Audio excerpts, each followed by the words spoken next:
Hi friends, welcome to கிட்டியா சமையல் vlogs. இன்னைக்கு bachelor ரெசிபியில் என்ன பார்க்க போகிறோம்னு பார்த்தீங்கன்னா, பீன்ஸ் பருப்பு உசிலி தான். ரொம்ப ஈஸியாக அவங்க ரொம்ப சிம்பிளாக செஞ்சிடலாம். அந்த மாதிரி இருக்கும். இப்போ வாங்க வீடியோக்குள்ளே போயிடலாம். கடலைப்பருப்பு எடுத்து வச்சுருக்கேன், பீன்ஸ் கட் பண்ணி எடுத்து வச்சுருக்கேன், கடுகு, மிளகாய் வெத்தல்,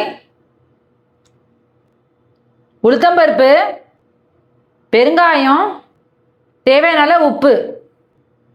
இப்போ இந்த பீன்ஸ் பார்த்தீங்கன்னா நம்ம வந்து பேச்சுலர் ரெசிபின்றதுனால இந்த பீன்ஸை வந்து நம்ம சாதத்தோடையே அப்படியே நம்ம இதை வேக வச்சிடலாம். ஈஸியாக அவங்களுக்கு ஈஸியாக செய்கிற மாதிரி நீங்கள் வந்து தனியாக வேக வைக்கனாலும் வேக வச்சுக்கலாம். நான் சாப்பாடோட இது வேக வச்சு நான் இதை செய்கிறேன். நான் இதை தண்ணி ஊற்றி இதை இப்போ வேக வச்சுக்கலாம். நம்ம சாப்பாடோட வேக வச்சிட்டோம்னா அவங்களுக்கு ஈஸியாக நான் அதை செஞ்சிடலாம். அதனால் இந்த மாதிரி நான் வேக வைக்கிறேன். இப்போ இந்த பீன்ஸில் தண்ணி சேர்த்துக்கலாம். தண்ணி சேர்த்துட்டு இதை சாதத்தோடு வேக வச்சிடலாம். இது உப்புலாம் சேர்க்க வேணாம்.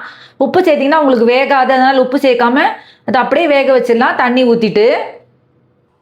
இப்போ இந்த கடலைப்பருப்பு பார்த்தீங்கன்னா ஒரு 1/2 hour நல்லா ஊற வச்சு எடுத்து வச்சுருக்கேன். ரொம்ப அவசரமாக நீங்கள் கடலைப்பருப்பு ஊற வைக்கணும்னா வெந்நீரில் நல்லா தலைன்னு வெந்நீர் ஊற்றிட்டிங்கன்னா ஒரு 10 நிமிஷத்தில் அது வெந்துடும். இது 1/2 hour ஊற வச்சாலே போதும். இப்போ நல்லா ஊற வச்சு இதை எடுத்து வச்சுருக்கேன். இப்போ நம்ம மிக்சியில் அரைச்சி எடுத்துகிட்டு வந்துடலாம். இப்போ மிக்சி ஜாரில் சேர்த்துருக்கேன் பாருங்கள். அந்த கடலைப்பருப்பு எல்லாத்தையும் அதில் சேர்த்துருக்கேன். இதை வந்து நல்லா கொரப்பாக அரைச்சி எடுத்துக்கலாம். ரொம்ப தண்ணியெலாம் ஊற்றக்கூடாது. தண்ணி வேணும்னா லைட்டாக தான் ஊற்றிக்கணும். அது கூட தண்ணி ஊற்றாமே அரைச்சாலே ரொம்ப நல்லது தான். அதை நல்லா கொரப்பாக அரைச்சி எடுத்து வந்துக்கலாம். இப்போ பார்த்தீங்கன்னா இந்த மாதிரி நல்லா கொரன்னு அரைச்சி எடுத்து வச்சுக்கணும். இப்போது பீன்ஸ் பார்த்தீங்கன்னா நல்லா வெந்திருக்கு பாருங்க. சாப்பாடோட வச்சு பீன்ஸ் வந்து குழஞ்சிருமோ அப்படின்ட்டு நிறைய பேருக்கு டவுட் இருக்கும். அந்த மாதிரிலாம் எதுவுமே அது குழையாதுன்னா நம்ம சாப்பாடு ரொம்ப சவுண்டு வைக்க போகிறது இல்லை. விசில் ஒரு 5லேருந்து 6 விசில் தான் வைப்போம். அது மேலே இது வச்சிட்டோம்னா ஈஸியாக அது வந்து ரெடி ஆகிடும். இது கொத்தரங்காய் எது இருந்தாலும் இந்த மாதிரி வச்சிட்டிங்கன்னா உங்களுக்கு வந்து இது ஈஸியாக ரெடி ஆகிடும். இந்த பீன்ஸு அது பேச்சுலர்ஸ்க்கு இது ரொம்ப ஈஸி. அதனால தான் இந்த மாதிரி செஞ்சு காமிக்கிறேன். இப்போ தண்ணியெலாம் நல்லா வடிகட்டி எடுத்து வச்சு பாருங்கள். பீன்ஸும் உங்களுக்கு வந்து குழையவும் இல்லை, அதே சமயத்தில் நல்லா வெந்திருக்கு. இந்த மாதிரி ஈஸியாக நம்ம செஞ்சிடலாம். இப்போது ஒரு பேனில் கொஞ்சம் எண்ணெய் கூடுதலாகவே சேர்த்துக்கோங்க. ஏன்னா இது பருப்பு உசிலி செய்ய போகிறோம். அதனால் இது வந்து கொஞ்சம் நல்லா உப்புமா மாதிரி அதை நம்ம கலரணும். அதனால் அது கொஞ்சம் எண்ணெய் கூடுதலாகவே சேர்த்துக்கலாம். ஒரு 3லேருந்து ஒரு 4 ஸ்பூன் சேர்த்துக்கோங்க எண்ணெய். இப்போ இதில் கடுகு சேர்த்துடலாம். இப்போ இதில் மிளகாய் வத்தல் சேர்த்துடலாம். நான் 2 மிளகாய் வத்தல் கிள்ளி வச்சுருக்கேன், அதை சேர்த்துடலாம். இப்போ இதில் உளுத்தம்பருப்பு சேர்த்துடலாம். அடுப்பை கொஞ்சம் நல்லா மீடியம் சைஸ்லேயே வச்சுட்டு செய்யுங்க. இப்போ எல்லாத்தையும் சேர்த்து நல்லா வதக்கி விட்டுக்கோங்க அந்த எண்ணெயிலேயே. நான் எதுக்கு அடுப்பை மீடியமாக வைக்க சொன்னேன்னா அடுப்பை சின்னதாக வச்சுக்கோங்க. ஏன்னா நம்ம அந்த உப்புமா கலரும் போது அடி பிடிக்கும். அதனால் நம்ம வந்து சின்னதாக வச்சு செஞ்சோம்னா அந்த உப்புமா சீக்கிரமாக அது ரெடி ஆகிடுச்சுன்னா அதுக்கப்புறம் அந்த பீன்ஸை வந்து நம்ம எடுத்து போட்டு செஞ்சிடலாம். ஈஸியாக முடிஞ்சிடும். ஏன்னா இப்போ இதில் பெருங்காயம் சேர்த்துருங்க. இப்போ நம்ம ரெடி பண்ணி வச்சுருந்த அந்த இதை சேர்த்துடலாம். பருப்பை கடலைப்பருப்பு ஊற வச்சு அரைச்சி வச்சுருக்கேன். பார்த்தீங்கனாலே தெரியும். இப்போ இது நல்லா அப்படியே கலரிக்கணும். அது நல்லா கை விடாமல் அப்படியே கலரணும். இந்த எண்ணெய் அதனால தான் கூடுதலாக எண்ணெய் சேர்த்துருக்கேன். நானும் என் சேனல் இப்போ தான் ஃபஸ்ட் டைம் பார்க்குறீங்கன்னா கீழே சப்ஸ்கிரைப் பட்டன் இருக்கும், அதை ப்ரெஸ் பண்ணிட்டு பக்கத்தில் இருக்கிற பெல் பட்டன் ப்ரெஸ் பண்ணி ஆல் இந்த பட்டன் ப்ரெஸ் பண்ணி நான் போடுற வீடியோ நோட்டிஃபிகேஷன்ஸ் வரும். நிறைய பேர் பார்த்தீங்கன்னா அந்த பருப்பு உசிலினாலே ஐயோ பருப்பு உசிலி செய்யணுமா அப்படின்ட்டு ரொம்ப ஐயோ ரொம்ப பெரிய அது ப்ரொசீஜர் அப்படின்னு நினைப்பீங்க. அப்படிலாம் எதுவுமே கிடையாது. சிம்பிள் தான். பருப்பு உசிலி பார்த்தீங்கன்னா உங்களுக்கு வந்து பருப்பு உசிலி வந்து ரொம்ப சிம்பிளாக ஈஸியாக செஞ்சிடலாம். இந்த கலர்றது மட்டும்தான் நமக்கு கொஞ்சம் இதுவாகும். அது கூட நம்ம உப்மா டைப்பில் நல்லா உதிரியாக ரெடி பண்ணிட்டோம்னா அதுக்கப்புறம் அந்த பீன்ஸை நம்ம வெந்ததை வந்து எடுத்து இதில் சேர்த்துட்டோம்னா ஒரு அருமையான ஒரு பருப்பு உசிலி ரொம்ப சிம்பிளாக ஈஸியாக ரெடி ஆகிடும் உங்களுக்கு. இந்த பருப்பு உசிலி பார்த்தீங்கன்னா ரசம் இருக்குது இல்லையா, ரசத்துக்கு ரொம்பவே நல்லாயிருக்கும் சைட் டிஷ்ஷாக. இல்லைன்னா இது சாப்பாடில் போட்டு பிசைஞ்சும் சாப்பிட்லாம். இல்லைன்னா சாம்பார் சாதம் அதுக்கு தொட்டு சாப்பிட்லாம். ஏன்னா காரக்குழம்புக்கு வந்து உங்களுக்கு இந்த பருப்பு உசிலி செட் ஆகாது.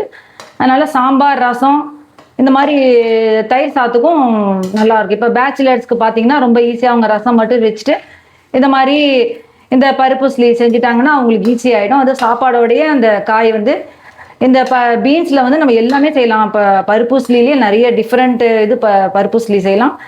பீன்ஸு பருப்பு உசிலியும் செய்யலாம், கொத்தரங்காய் பருப்பு உசிலி செய்யலாம், கோஸ்லேயும் பருப்பு உசிலி செய்யலாம், எல்லாத்துலேயுமே பருப்பு உசிலி செய்யலாம். இந்த மாதிரி டிஃப்ரெண்ட்டாக செய்யலாம் எல்லாமே. அதே மாதிரி பீன்ஸ்லேயும் பார்த்தீங்கன்னா பீன்ஸ் கூட்டு, பீன்ஸ் பொரியல், பீன்ஸ் உங்களுக்கு இது எல்லாமே செய்யலாம். பீன்ஸ் பொடி மாசு இந்த மாதிரி எல்லாமே செய்யலாம் பீன்ஸ்லையும். யாருக்கா ஏதாவது வேணும்னா கமெண்ட் பாக்ஸில் கேளுங்க, நான் உங்களுக்கு எப்படின்றத நான் செஞ்சு காமிக்கிறேன். இப்போ பார்த்தீங்கனாலே தெரியும் அந்த எண்ணெய் கொஞ்சம் நம்ம கூடுதலாக எண்ணெய் ஊற்றினதுனால தான் நல்லா உதிரி ஆயிடுச்சு பாருங்க. அது அப்படியே இப்போ பார்த்தீங்கனாலே தெரியும் நல்லா உதிரி ஆயிடுச்சு பாருங்க. அதே மாதிரி எண்ணெய் கொஞ்சம் நல்லா ஊற்றினதுனாலையும் அடுப்பு கொஞ்சம் நல்லா சின்னதாக வச்சதுனால தான் உங்களுக்கு அடி பிடிக்கல பாருங்க. இல்லைன்னா இது கண்டிப்பாக இதை அடி பிடிச்சிரும். அதனால அடுப்பை கொஞ்சம் நல்லா சின்னதாகவே வச்சுட்டு எண்ணெயை கூடுதலாக ஊற்றினீங்கன்னா இந்த மாதிரி உங்களுக்கு வந்து நல்லா உதிரியாக இப்படி ரெடி ஆயிடுச்சு பாருங்க. இப்போ இதில் பீன்ஸ் சேர்த்துடலாம். தண்ணியே இல்லாமல் எல்லாம் ட்ரை பண்ணி வச்சுட்டேன். இப்போ இதில் சேர்த்துடலாம். இந்த மாதிரி நம்ம பருப்பு உசிலி செய்யும் போது காய் கம்மியாக இருந்தாலும் பரவாயில்ல, ஏன்னா அந்த பருப்பே நமக்கு கூடுதலாக நமக்கு குவான்டிட்டி ஜாஸ்தியாக வந்துடும். இப்போ இதில் உப்பு சேர்க்கலாம். உப்பு வந்து நான் பீன்ஸ்லேயும் சேர்க்கல, அந்த பருப்புலேயும் சேர்க்கல, நான் உப்பு சேர்த்துடலாம். இப்போ சேர்த்துட்டு நல்லா மிக்ஸ் பண்ணிக்கோங்க. இது வந்து நம்ம பீன்ஸ் சேர்த்துட்டு ஒரு நிமிஷம் இது இருந்தாலே போதும், ஏன்னா ஆல்ரெடி பீன்ஸ் வெந்தது தான். இந்த உப்பு மட்டும் நம்ம சேர்த்துட்டு இது கலரிட்டோம்னா அவ்வளோதான், ஒரு அருமையான ஒரு பீன்ஸ் பருப்பு உசிலி ரெடி ஆகிடுச்சு பாருங்க. ரொம்ப ஈஸியாக சிம்பிளாக செஞ்சிடலாம். இப்போ பார்த்தீங்கனாலே இது உப்பெல்லாம் சேர்த்து எல்லாம் ரெடி பண்ணியாச்சு. எப்போவுமே காய் வேக வைக்கும் போது உப்பு சேர்க்கக்கூடாது. உப்பு சேர்த்திங்கன்னா அந்த காய் வந்து வேகாது. அதனால தான் நான் எதுலேயுமே நான் வந்து காயில் வேக வைக்கும் போது உப்பே சேர்க்க மாட்டேன். நீங்கள் கூட்டு வச்சா கூட அதில் உப்பு சேர்க்கக்கூடாது. சேர்த்திங்கன்னா பருப்பெல்லாம் உங்களுக்கு வேகாது, பாசி பருப்பெல்லாம். அதனால தான் நான் இப்படி செய்கிறேன். வேறு என்ன ரெசிபின்னு கமெண்ட் பாக்ஸில் கேளுங்க. என்னோட சேனலில் பார்த்தீங்கன்னா நான் எல்லா வீடியோஸும் நான் அப்லோட் பண்ணிகிட்ருக்கேன். ட்ரெஸ்ஸஸ்லேருந்து சமையல் வீடியோஸ்லேருந்து எல்லா சமையல் வீடியோஸும் நான் அப்லோட் பண்ணிகிட்ருக்கேன். ரைஸ்லேருந்து பொரியல்லேருந்து எல்லாமே டிஃப்ரெண்ட் வெரைட்டிஸு எல்லாமே நான் அப்லோட் பண்ணிகிட்ருக்கேன். ட்ரெஸ்ஸும் பார்த்தீங்கன்னா உங்களுக்கு வந்து ready to wear kurti, ready to wear saris எல்லாமே நான் அப்லோட் பண்ணிகிட்ருக்கேன். யாருக்கா எதாவது வேணும் கமெண்ட் பாக்ஸில் கேளுங்க. நிறைய பேர் எங்கிட்ட வாங்கி ரொம்ப நல்லா இருக்குது அப்படின்னு கமெண்ட் பாக்ஸ்லேயும் எனக்கு சொல்லியிருக்காங்க. அவங்களுக்குலாம் ரொம்ப தேங்க்ஸு. உங்களோட சப்போர்ட் இருந்தால் தான் எங்களுக்கு வந்து இன்னும் மேலும் ரொம்ப எங்களுக்கு ரொம்ப இதுவாக இருக்கும், உறுதுணையாக இருக்கும். அதனால் என் சேனல் பார்க்குறவங்க லைக் பண்ணிவிட்டு என்னோட சேனலில் வந்து பார்த்தீங்கன்னா ரொம்ப ஹெல்ப்ஃபுல்லாக சப்போர்ட்டாக இருக்கும். இப்போ நம்ம இந்த பீன்ஸ் பொரியலாம் நம்ம ஒரு பவுலில் ட்ரான்ஸ்ஃபர் பண்ணிக்கலாம். இப்போ அடுப்பு அணைச்சிடலாம். நம்ம இப்போ ஒரு சிம்பிளான ஒரு ஈஸியான பேச்சுலர் ரெசிபி பீன்ஸ் பருப்பு உசிலி ரெடி ஆகிடுச்சு பாருங்கள். ரொம்ப ஈஸியாக சிம்பிளாக செஞ்சிடலாம். இந்த வீடியோ கண்டிப்பாக உங்களுக்கு பிடிச்சிட்டு நினைக்கிறேன். லைக் பண்ணிவிட்டு என் சேனலை சப்ஸ்கிரைப் பண்ணி பக்கத்தில் இருக்கிற பெல் பட்டன் ப்ரெஸ் பண்ணி தான் நான் போடுற வீடியோ நோட்டிஃபிகேஷன்ஸாக வரும். வேறு என்ன டவுட்ஸ் எதுன்னு கமெண்ட் பாக்ஸில் கேளுங்க.